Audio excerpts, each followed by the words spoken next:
साथियों, जय हिंद जय भारत। मैं मदन लाल आजाद, संस्थापक संयोजक ठगी पीड़ित जमाकर्ता परिवार और all India bike board taxi union आज दिनांक 2 फरवरी 2025 को आपके समक्ष प्रस्तुत हूँ। राजधानी दिल्ली से कुछ बड़ी खबरें आप सबको बताने के लिए ठगी प्रकरणों के संदर्भ में, और कुछ और चीजें अपने संगठन के विषय में विस्तार से आप सबके साथ चर्चा करने के लिए। तो पूरा वीडियो तमाम साथी ध्यान से सुन लेंगे, और जिन साथियों ने अभी तक हमारे चैनल को सब्सक्राइब नहीं किया है वो इसे सब्सक्राइब जरूर कर लेंगे। इसे ज़्यादा से ज़्यादा शेयर कर देंगे ताकि और लोग भी जागरूक हो सकें। लाइक कर देंगे, कमेंट कर देंगे। तो साथियों, लगभग 5 महीना 2 दिन हो चुके हैं हमारे अनिश्चितकालीन उसको असहयोग आंदोलन को चलते हुए देश भर में। और बड़ी शिद्दत से हमारे साथी, चाहे वो छत्तीसगढ़ के साथी हों, चाहे कर्नाटक के, चाहे उत्तर प्रदेश के, चाहे उत्तराखंड के, चाहे राजस्थान के, या बिहार के, या झारखंड के, या उड़ीसा के, या गुजरात के, तमाम साथी पूरे देश भर में इस अभिनव आंदोलन को चला रहे हैं और लगातार भारत सरकार से, राज्यों की सरकारों से ये मांग कर रहे हैं कि वो भुगतान की गारंटी के कानून, अनियमित जमा योजनाएं पाबंदी अधिनियम 2019 को क्रियान्वित करके देश के 42 करोड़ से ज्यादा ठगी पीड़ितों के जमा धन की वापसी का मार्ग प्रशस्त करें। और लगातार चेतावनी भी दी जा रही है हमारी तरफ से सरकारों को कि वो अगर उन्होंने भुगतान नहीं किया तो 1 मई 2025 को हम संसद पर चढ़ाई करेंगे और देश की तमाम पावन पवित्र नदियों के जल से संसद की सांकेतिक नहीं वास्तविक धुलाई करेंगे। और न केवल प्रधानमंत्री से, तमाम राज्यों के चीफ मिनिस्टर्स से, सभी सांसदों से, विधायकों से इस्तीफा मांगेंगे और जनता सरकार का गठन करके देश में जो संसद ने कानून बनाया है भुगतान की गारंटी का, बट्स एक्ट 2019, उसको क्रियान्वित करेंगे। देश के 42 करोड़ से ज़्यादा ठगी पीड़ितों का भुगतान करेंगे। और जो उत्पीड़न, प्रताड़ना, मानसिक तनाव, सामाजिक अपमान से हमारे देश के 2 करोड़ से ज़्यादा एजेंट साथी गुजर रहे हैं, उसको समाप्त करके उनको सुरक्षा, सम्मान, रोजगार, पुनर्वास और क्षतिपूर्ति का अधिकार देंगे। और साथ साथ जो वर्तमान शासकों की लापरवाही कहें या मिलीभगत के कारण जो ठग या तो जेलों में अय्याशी कर रहे हैं, या विदेशों में भाग गए हैं, या खुले में अय्याशी कर रहे हैं, ऐसे तमाम ठग और बेईमानों को हम सजाए मौत देंगे। इन 3 चीजों को लेकर के साथियों हमारा देश में जन जागरण अभियान चल रहा है। और साथ साथ हम रोजाना अपने तमाम देशवासियों को ये जागरूक भी करते रहते हैं कि वो इस तरह की पॉन्जी स्कीम्स के झांसे में ना आए, चाहे वो रियल एस्टेट के नाम पर चलाई जाती हों, या जमा योजनाओं के नाम पर, या रिटर्न के नाम पर, या किसी और नाम पर। लेकिन फिर भी चूंकि देश बहुत बड़ा है और हमारी आवाज नक्कार खाने में तूती की आवाज है एक तरह से, फिर भी लोग इस तरह की स्कीम्स के झांसों में आ जाते हैं। भारत सरकार के प्रमाण पत्र देखकर, इनकम टैक्स के सर्टिफिकेट देख करके, सेबी के सर्टिफिकेट देख करके, और वो ये नहीं देख पाते कि इस स्कीम को जो ये कंपनी चला रही हैं, जिस स्कीम्स को, वो स्कीम भी कहीं से अप्रूव्ड है या नहीं। तो कंपनियां ज़्यादातर अप्रूव्ड होती हैं दोस्तों, सीआरसी से हों, चाहे सेबी से, चाहे कंपनी रजिस्ट्रार से, चाहे इनकम टैक्स से, या कहीं और से। लेकिन उनकी जो स्कीम्स होती हैं वो फर्जी होती हैं। उन स्कीम्स को चलाने के लिए ये कंपनी या क्रेडिट कोऑपरेटिव सोसाइटी अधिकृत नहीं होती हैं, इसलिए ये सब बट्स एक्ट 2019 के अंतर्गत कवर्ड हो जाती हैं। और इनको शासन प्रशासन शिकायत मिलने पर या लोगों का पैसा रिटर्न ना करने पर बैन कर देते हैं, इनके खिलाफ मुकदमे दर्ज होते हैं और ठग फरार हो जाते हैं आपकी गाढ़ी कमाई को लेकर के। तो साथियों, इस तरह की कंपनीज के झांसे में ना आए। ये एक्टर स्वर्गीय आलोकनाथ और श्रेयस तलपड़े की मुश्किलें बढ़ गई हैं। लखनऊ के गोमती नगर में भी इनके खिलाफ LUCC मामले में एक नया मुकदमा दर्ज हो गया है साथियों। और इसी तरह एक फरीदाबाद की कंपनी थी SRS। इसने रियल एस्टेट के नाम पर, प्लॉट और फ्लैट देने के नाम पर हजारों लोगों के साथ ठगी की थी और इसके डायरेक्टर्स को भी फरीदाबाद की EOW ने आज अरेस्ट कर लिया है साथियों। और एक और बड़ी खबर साथियों आ रही है कि हम और आप तो सामान्य लोग हैं, लेकिन जो मेरठ जोन उत्तर प्रदेश के ADG हैं, ठगों ने उनकी आईडी बना करके बहुत सारे लोगों से ठगी की कोशिश की। और जब ये खुलासा हुआ तो उस पुलिस प्रशासन में हड़कंप मच गया कि उनके ADG यानी एडिशनल डायरेक्टर जनरल पुलिस की आईडी बनाकर, फेक आईडी बनाकर लोगों को चीट करने का काम किया। तो आप समझ सकते हो कि ठग कितने प्रबल हैं। इसी तरह का एक दूसरा मामला और हुआ साथियों। एक ठग ने जज को फोन किया एक को कि मैं हाई कोर्ट का जज बोल रहा हूं और तुम जो है मुझे इतने पैसे दो। वो तो जज साहब को शक हो गया, तो उन्होंने जो है हाई कोर्ट फोन कर लिया कि क्या इस तरह की कोई फोन आ रही है मुझे हाई कोर्ट के जज साहब से।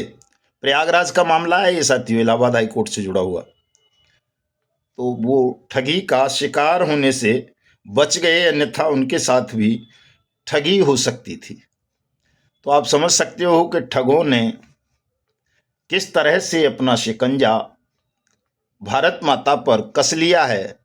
और यदि आज भी हम एकजुट नहीं हुए तो मामला और ज़्यादा बिगड़ सकता है। इसलिए साथियों, जागरूक होने की बहुत ज़्यादा ज़रूरत है। धन वापसी के लिए एकजुट होने की बहुत ज़्यादा ज़रूरत है। चूँकि हजारों नहीं, लाखों नहीं, करोड़ों लोग, बल्कि मैं तो ये कहता हूं कि देश के 3% लोगों को छोड़ दें तो 97% लोग कहीं ना कहीं किसी न किसी ठगी का शिकार बन चुके हैं। और हम सबकी पीड़ा एक जैसी है, तो इस पीड़ा को सामूहिक स्वर देने का समय अब आ गया है। और प्रयास करें तमाम साथी कि हम अपने संगठन का विस्तार करें, तमाम लोगों को संगठन के साथ जोड़ें, संगठन की सदस्यता दिलाएं और संगठन को मजबूत करके इस पूरे बेईमान सिस्टम और ठग साम्राज्य को ध्वस्त कर दें। चूंकि इसके अलावा कोई मार्ग मुझे नजर नहीं आता है।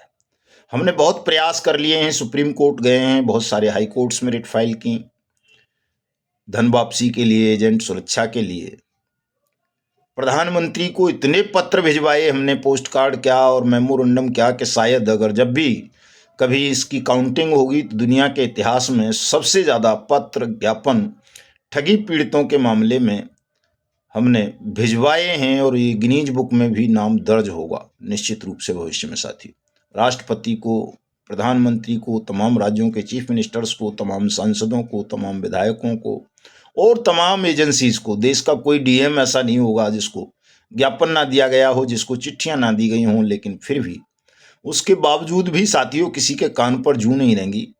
और कहीं भी ठगी पीड़ितों का भुगतान उस कानून के अंतर्गत नहीं हुआ जो कानून देश के करोड़ों ठगी पीड़ितों के भुगतान के लिए संसद ने सर्वसम्मति से बनाया था, अनियमित जमा योजनाएं पाबंदी अधिनियम। और टाइम बाउंड एक्ट जो ये कहता है कि 180 दिन में सरकार ठगी पीड़ित की जमा राशि का 2 से 3 गुना पैसा वापस करेगी। आवेदन भी हुए, सक्षम सहायक सक्षम अधिकारी अपॉइंट हुए, नोडल एजेंसीज बनाई, फास्ट ट्रैक कोर्ट बने, आवेदन भी हुए करोड़ों की संख्या में। लेकिन अब तो प्रोसीडिंग खैर शुरू कर दी है कहीं कहीं, लेकिन प्रोसीडिंग शुरू होने में ही 6 साल लग गए साथियों। और धन वापसी में तो मुझे लगता है कि 60 साल बीत जाएंगे अगर शासन प्रशासन इसी गति से काम करता रहा इस एक्ट पर और आप लोग इसी तरह उदासीन बने रहे। तो बहुत सारे साथी नकारात्मकता के प्रभाव में हैं, नेगेटिव बातें करते हैं कि साहब कुछ नहीं होगा, ये मिलना नहीं है, डूब गया पैसा। और ऐसे नकारात्मक साथियों में 1-8% तो सच में ही टूटे दिल के लोग होते हैं, लेकिन ज़्यादातर ठगों के दलाल होते हैं या वर्तमान पोंजी स्कीम्स में काम करने वाले लोग होते हैं जो लोगों का मनोबल तोड़ना चाहते हैं, जो इस लड़ाई को लड़ रहे हैं। तो मैं अपने साथियों से कहना चाहूँगा कि आप अपने मनोबल को ऊंचा बनाएं, सकारात्मक बनाए रखें साथियों। निश्चित रूप से सबका भुगतान होगा, सबको सुरक्षा सम्मान मिलेगा और देश भी ठग मुक्त बेईमान रहित राष्ट्र राज्य के रूप में स्थापित होगा। इन तीनों कामों को कोई भी होने से रोक नहीं पाएगा। जरूरत केवल हमें एकजुट होने की है, अपनी एकता को मजबूत करने की है, अपने जन जागरण अभियान को तेज करने की है। कर रहे हैं तेज धीरे धीरे। आप देखेंगे कि 20 तारीख को 20 फरवरी को देहरादून में विधानसभा का घेराव कर रहे हैं हम, 25 फरवरी को जयपुर में कर रहे हैं और 20 और 25 के बीच में एक दो जगह और होगा। तो धीरे धीरे जागरूकता बढ़ रही है, संगठन का विस्तार हो रहा है। जैसे जैसे हमारे संगठन का विस्तार हो रहा है, लोगों में जागरूकता बढ़ रही है, ठगों में एक खौफ पैदा हो गया है और ठग साथियों हमारे संगठन को तोड़ने का छल करना चाहते हैं, हमें तोड़ने का छल करना चाहते हैं, लेकिन उनको ये नहीं पता कि हम तो उस मिट्टी से पैदा हुए हैं जहां न हमें कोई तोड़ सकता है, न खरीद सकता है, न झुका सकता है, न मार सकता है। क्योंकि हम सत्य की लड़ाई लड़ रहे हैं, ईश्वर के आशीर्वाद से लड़ रहे हैं, न्याय के लिए लड़ रहे हैं, करोड़ों लोगों के लिए धर्म स्थापना के लिए लड़ रहे हैं। तो कोई हमें कैसे हरा लेगा, कैसे झुका लेगा, कैसे खरीद लेगा, कैसे तोड़ डालेगा? अगर हम ही टूट गए, बिक गए, झुक गए, मर गए, तो फिर तो सत्य का, धर्म का, इस दुनिया का ही विनाश हो जाएगा। तो दुनिया का विनाश तो नहीं होना है अभी, उसमें तो बहुत समय लगेगा। तो जब ये नहीं होना है तो ठग बेईमानों को, छल करने वालों को ये सोच लेना चाहिए कि वो कितना भी परिश्रम कर लें, कितना भी छल कर लें, कितनी भी ताकत झोंक दें, लेकिन वो अपने इन काले मंसूबों में सफल नहीं हो पाएंगे। क्योंकि अब तो सीधे सीधे परमात्मा हमको आशीर्वाद उपलब्ध करा रहे हैं, अपना एक सुरक्षा चक्र प्रत्येक हमारे तप जपधारी के आसपास बन गया है। और उस सुरक्षा चक्र को भेदना न किसी शासन के लिए संभव है, न किसी ठग या उनके दलालों के लिए संभव है, न छल करने वालों के लिए संभव है। तो साथियों, निश्चिंत होकर के आप सब लोग आगे बढ़िए। वो कहा है ना, बाबा तुलसीदास ने कहा है रामचरितमानस में कि जब जब होए धर्म की हानि, बाढ़ें असुरधम अभिमानी, करहें अनीति जाय नहीं बरनी, सीधे विप्रधेन सुरधरनी, तब तब प्रभु धर विविध शरीरा, हरहें कृपा निधि सज्जन पीरा, असुर मार थापें सुरन, राखें निज श्रुत सेतु, और जग विस्तारें विशद जस राम जन्म करे। तो हम लोगों का जन्म, हम जितने भी तपजपधारी हैं, ठगी पीड़ित जमाकर्ता परिवार के मेंबर हैं, पदाधिकारी हैं, हम तो सब ईश्वर के ही अंश वंश हैं और उन्हीं की निगरानी में, उन्हीं की छत्र छाया में, उन्हीं के संरक्षण में इस विशेष अभियान को चला रहे हैं। अन्यथा हमें भी क्या पड़ी थी, आप सबको क्या पड़ी थी?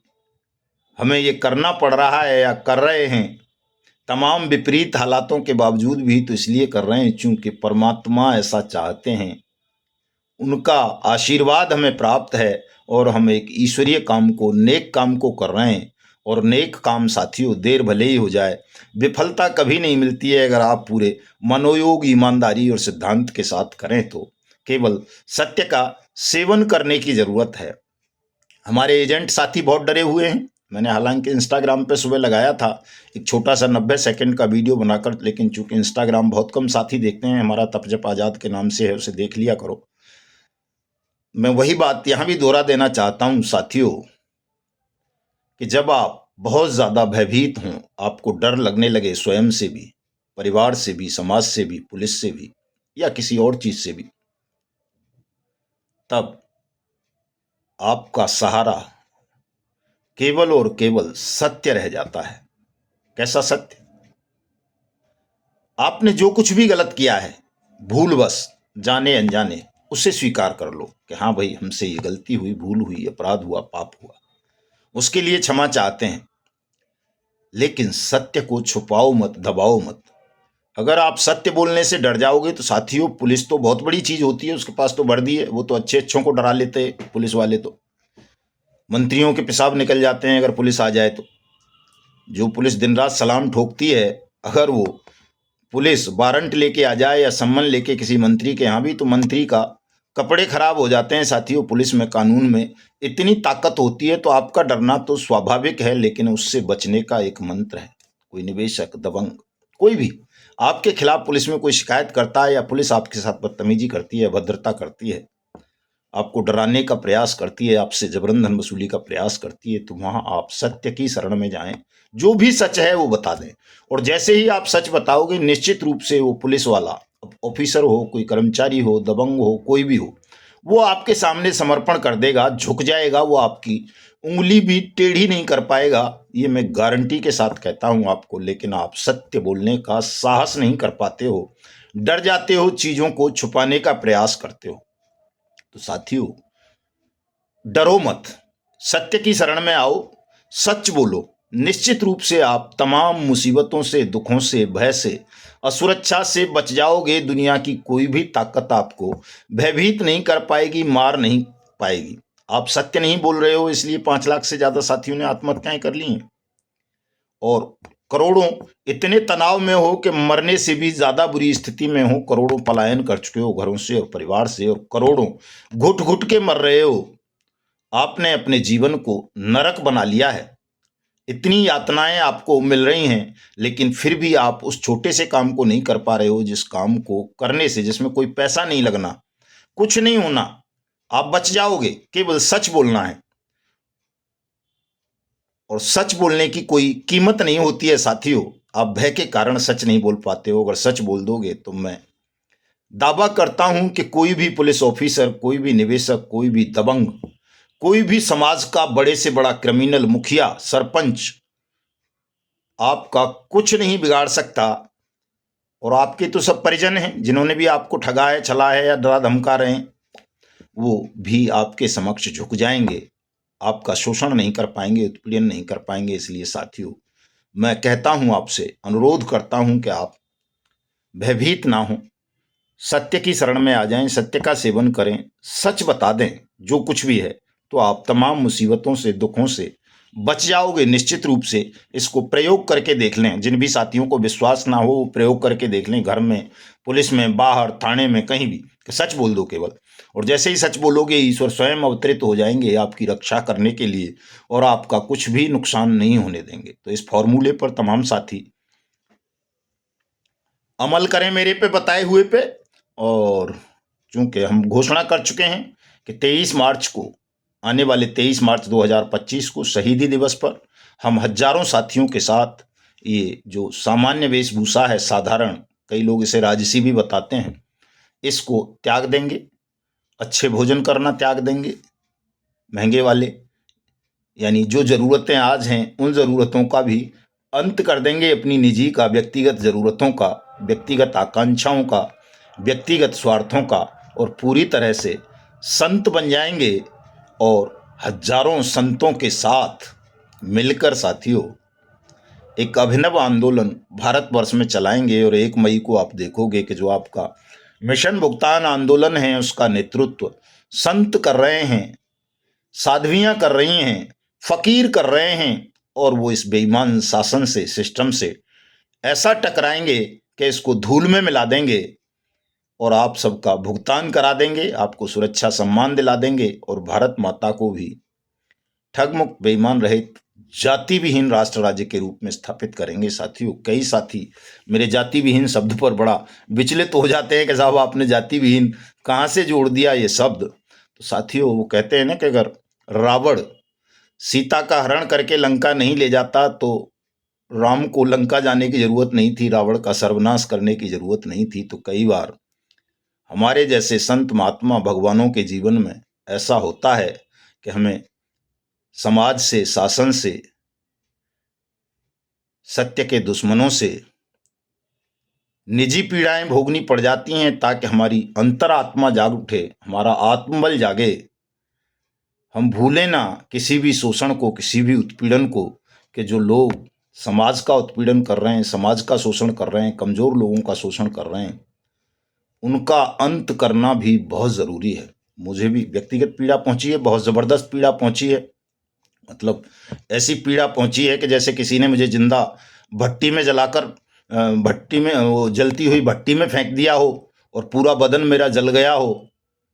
इतनी गहरी चोट और इतनी पीड़ा जात्याभिमानी, जन्म से श्रेष्ठ कहे जाने वाले लोगों ने दी है, इसलिए मेरे मन में ये भाव बहुत तेजी से बढ़ रहा है। मैं वैसे हालांकि ठगमुक्त बेईमान रहित में आ जाते हैं वो, चूंकि वो ठगी हैं जिन्होंने भी जातियां बनाई और ऐसे कस्टम्स बना दिए कि एक दूसरे से नफरत होने लगी, कोई नीचा बना दिया, कोई ऊंचा बना दिया और जन्म से श्रेष्ठ कर दिया किसी किसी को, चाहे कर्म उसके।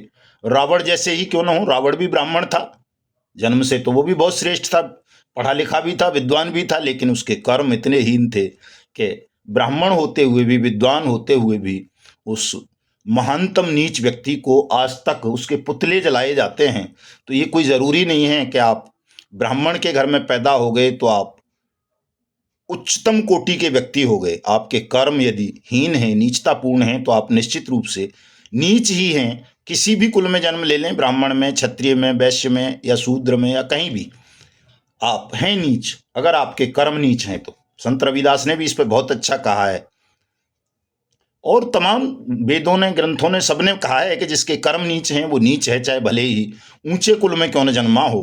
तो साथियों, ये जन्म की श्रेष्ठता जिसने मुझे भी बहुत ज़्यादा दर्द दिया है और दुनिया के करोड़ों लोगों को दे रखा है, मुझे ही क्या, मुझसे भी बड़े बड़े दर्द झेलने वाले पड़े होंगे दुनिया में, लेकिन मुझे पता नहीं है।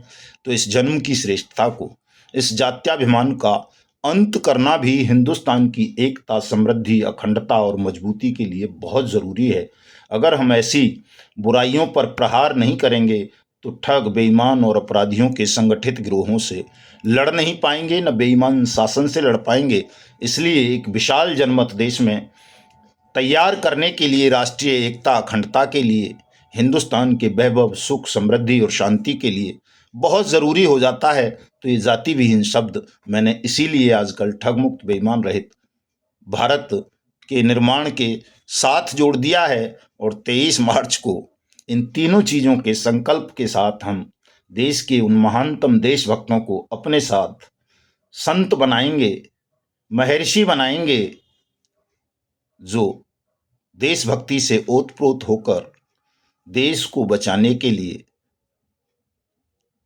फकीरी धारण करेंगे, किसी स्वार्थ के लिए नहीं, किसी भय से भयभीत होकर के नहीं। चूँकि ज़्यादातर साधु महात्मा भयभीत होकर के बन जाते हैं, कुछ लोग ईश्वर प्राप्ति के लिए बनते हैं, लेकिन ज़्यादातर वैसे ही होते हैं, या तो ढोंगी होते हैं, पाखंडी होते हैं, या किसी व्यापार के लिए बन जाते हैं, या फिर घरेलू दबाव में आकर के बन जाते हैं साधु साध्वी लोग।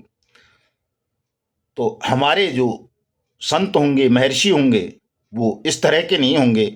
हमारे मन में देशभक्ति का एक जज्बा है, देश के, राष्ट्र के, समाज के कल्याण के लिए हम लोग ये काम 23 मार्च को करने जा रहे हैं। मैं आप सबको अभी से आमंत्रित करता हूं कि मेरे, चूँकि मैं अपने सूर्य मंदिर, जो मेरा गांव है मथनागढ़ी, गढ़ी नगला, श्योराम जिला, अलीगढ़, टप्पल, जट्टारी के पास में, वहां पर आयोजन रखेंगे हम। जो साथी वहां आ सकते हैं वहां आएँ। बाकी हमारे राष्ट्रीय संरक्षक संगठन के आदरणीय सूरजदीन विश्वकर्मा जी ने फतेहपुर में भी कार्यक्रम रखा हुआ है। फतेहपुर के आसपास के साथी वहां पहुंच सकते हैं, नहर कॉलोनी में, वहां संत का चोला धारण करेंगे। और साथी तमाम अपने अपने क्षेत्रों में 23 मार्च को इस कार्यक्रम का आयोजन करेंगे। और जो साथी राष्ट्रभक्ति की भावना से इन सामान्य, साधारण, राजसी वस्त्रों को, भोग विलास को त्यागने का त्याग सकें, तो वो सब उस दिन संत बन जाएं। और 1 मई को जब हमारा प्रदर्शन हो, संसद का घेराव हो, संसद की धुलाई का कार्यक्रम हो, तो हम सब के हाथों में त्रिशूल, लाठी, शंख, चक्र और जो भी जिस जिस धर्म के जो प्रतीक होते हों, वो सब, कृपाण वगैरह भी होनी चाहिए। और एक ऐसा आलम हो कि बेईमान शासन या शासन में बैठे हुए पापी लोगों का हृदय फट जाए, उनके कलेजे फाट जाएं कि ये इतनी बड़ी संतों की, महात्माओं की, ऋषियों की, साधुओं की भीड़, महर्षियों की भीड़ कहाँ से आ गई, जो संसद के शुद्धिकरण और पवित्रीकरण के लिए संकल्पित हो उठी है, हिंदुस्तान को ठगमुक्त, बेईमान रहित, जाति विहीन राष्ट्र राज्य के रूप में स्थापित करने के लिए आतुर है। हम इसका मुकाबला कैसे करें?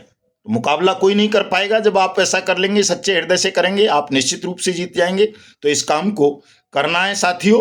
और साथ साथ मैं अपने, चूंकि भाई राजीव दीक्षित के लिए भी मैंने, उनकी हत्या जब हुई एक साधु के वेशधारिणी की, तो मैं अपने राजीव दीक्षित के समर्थकों से या उनके मानने वालों से भी अपील करना चाहूँगा कि साथियों, अब समय आ गया है, तमाम ठग और बेईमानों के हत्यारों के खिलाफ लड़ने का आप भी सब 1 मई 2025 को हमारे साथ आएं और हिंदुस्तान को आज़ादी दिलाएं ठग बेईमान और अपराधियों के खूनी पंजों से। और साथियों, एक चीज़ और मुझे कुछ बतानी थी आपको। पंडित जी बता रहे थे हमारे आदरणीय अशोक मुदगल साहब के जी, वो जरूर बोल देना आप। तो क्या बात थी, कहाँ गई पंडित जी आपकी बात? मैंने किस में लिख मारी पता नहीं। वो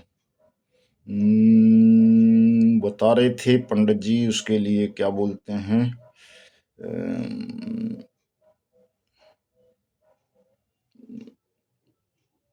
मैं भूल रहा हूँ साथियों। कुछ तो बताया था पंडित जी ने, क्या चीज़ बताई थी मुझे याद नहीं आ रही है, किस में लिख मारी मैंने वो।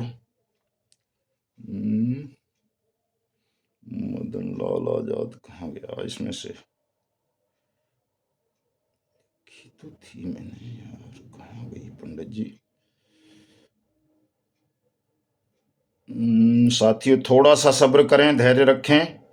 हाँ, जो हमारे मध्य प्रदेश को हमने 4 संभागों में डिवाइड किया है, 4 अध्यक्ष बनाए हैं उसके वो साथी, और उत्तर प्रदेश को 4 राज्यों में विभाजित किया है वो चारों साथी, जिनको भी अध्यक्ष बनाया है, प्रदेश अध्यक्ष, ये 8 साथी। और बाकी लोग भी अपने अपने नियुक्ति पत्र, परिचय पत्र आदरणीय अशोक मुदगल साहब से बनवा लें, ताकि आप विधिवत ढंग से काम करवा सकें। इसमें कोई डिले ना करें साथियों, चूँकि ये 5 फरवरी तक, परसों तक सबको जारी करना है और बहुत तेज़ी के साथ काम करना है। और एक और अपील मैं रोज़ाना की तरह करूँगा, चूँकि इतना बड़ा अभिनव आंदोलन जब चलाना है आपको, तो उसके लिए धन की आवश्यकता पड़ेगी। तो तमाम साथी थोड़ा थोड़ा धन का भी त्याग करते रहें ईमानदारी के साथ। जो भी पैसा आप सदस्यता के नाम पे लेते हैं, सहयोग के नाम पे लेते हैं, उसको एकत्र करें और आंदोलन के लिए संग्रह करें और इस आंदोलन को सफलतापूर्वक आगे की ओर लेके चलें। चूँकि साथियों, बिना धन के भी कोई बड़ा आंदोलन निरंतर नहीं चलाया जा सकता। और जो साथी हमको सहयोग करना चाहते हैं वो सीधे हमको सहयोग राशि भेज सकते हैं। नंबर नोट करें, 9560479048। डिस्क्रिप्शन में भी ये नंबर दूंगा, इस नंबर पे आप अपनी सहयोग राशि भेज सकते हैं। तो मिलता हूं कल। इसको शेयर जरूर कर देना तमाम साथी, ज़्यादा से ज़्यादा लोगों तक संदेश पहुंच सके। और तनाव नहीं लेना है किसी भी साथी को। कल हम दिल्ली में भी human welfare thrift and credit cooperative society के खिलाफ FIR दर्ज करवाने के लिए पुलिस कमिश्नर साहब से मुलाकात करने जा रहे हैं। और दिल्ली में 8 तारीख के बाद एक मसाल जूस निकालने का भी कार्यक्रम बना रहे हैं। चूँकि अभी 5 तारीख तक आचार संहिता लगी हुई है, 7 को या 8 को शायद परिणाम आने हैं, दिल्ली में चुनाव चल रहा है, तो उसके तुरंत बाद दिल्ली में भी एक बड़ा कार्यक्रम करने जा रहे हैं। तो ये जो ह्यूमन वेलफेयर सोसाइटी के जो साथी हैं दिल्ली के, खास तौर से दिल्ली क्या, वैसे तो पूरे देश के, चूँकि दिल्ली में ही रजिस्टर्ड थी तो पूरे देश के साथी दिल्ली में करवा सकते हैं। तो कल हमसे संपर्क कर लें ताकि उनका नाम भी उस FIR में जुड़वा दिया जाए जो ह्यूमन वेलफेयर सोसाइटी के खिलाफ दिल्ली में होने जा रही है। तो मिलता हूं कल। जय हिंद, जय भारत साथियों।